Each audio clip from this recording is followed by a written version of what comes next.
One of the big features that was added to Illustrator CS4 was the ability to have multiple artboards inside of a single Illustrator document. Now, in Illustrator CS5, Adobe follows up with that by making it even easier to work with these artboards. For example, in this document, I have 5 different artboards that I'm working with. I may be working with an overall campaign of different elements for the Hansel and Petal flower store, and it's really helpful for me to have all these pieces of art in a single document so I can easily share elements between them. Now we know when working inside of Illustrator, anytime I click on an artboard, that artboard becomes the active artboard. I also know that in order for me to make adjustments or edits to artboards themselves, I enter a specific mode called Artboard Edit Mode. I can do that either by selecting the Artboard tool in the Tools panel, or I can use the keyboard shortcut Shift-O on my keyboard to enter that mode.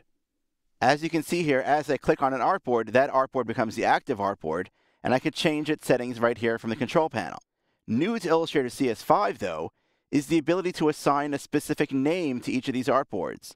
It's important to realize that in Illustrator, we don't necessarily think of artboards as pages, like you might think of pages, for example, in InDesign. That's because each piece of artwork or each artboard that I'm working with may represent different parts of a project.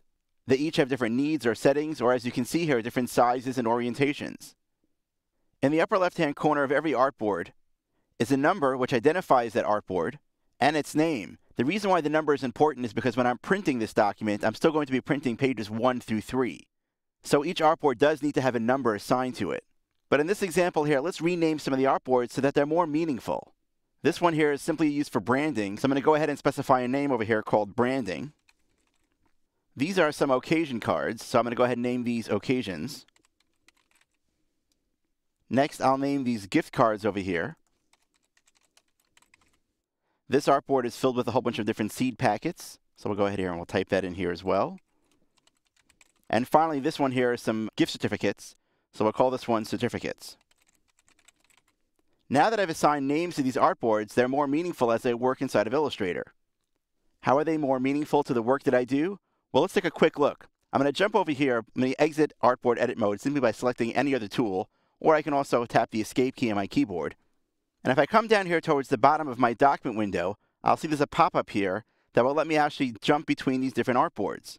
And while that's really nice, one of the most impressive things that's been added to Illustrator CS5 with regards to artboards is a brand new panel called the Artboards panel, which allows you to control your artboards in a far more intuitive manner. First, notice that by simply double-clicking on any of these, it actually focuses and zooms in and fills the screen for each of those artboards. So if I want to jump to a specific artboard, for example, the gift cards, I simply come down here, double-click on gift cards, and I'm ready to go. You also have a really quick way to create new artboards or to delete existing artboards. It's important to know that when you delete artboards, Illustrator will never delete the artwork that appears on that artboard. It will simply remove the artboard itself from beneath that artwork. Now, one of my most favorite things about the Artboards panel is the ability to rearrange or reorder the artboards. You see, until now, Illustrator always adds artboards and it numbers them in the order that you create them. That means that one artboard that you create is always going to be page 1, and the next artboard that you create is always going to be page 2. For example, if I zoom out over here and reposition this on my screen, this artboard may look like it's the first artboard in my document, but really it's the second artboard that I created in this document. To rearrange or reorder my artboards, I can simply click and drag inside of the Artboards panel to adjust them. For example, I'll move the occasion cards to be the second page of my document. The gift cards will be third, followed by the seed packets and then the certificates. Finally, if you'd like to adjust any of the settings for an artboard, you can click on these icons right in the Artboards panel to bring up the dialog box. So as you can see with Illustrator CS5, it's really easy to use artboards and manage your artwork in an intuitive way.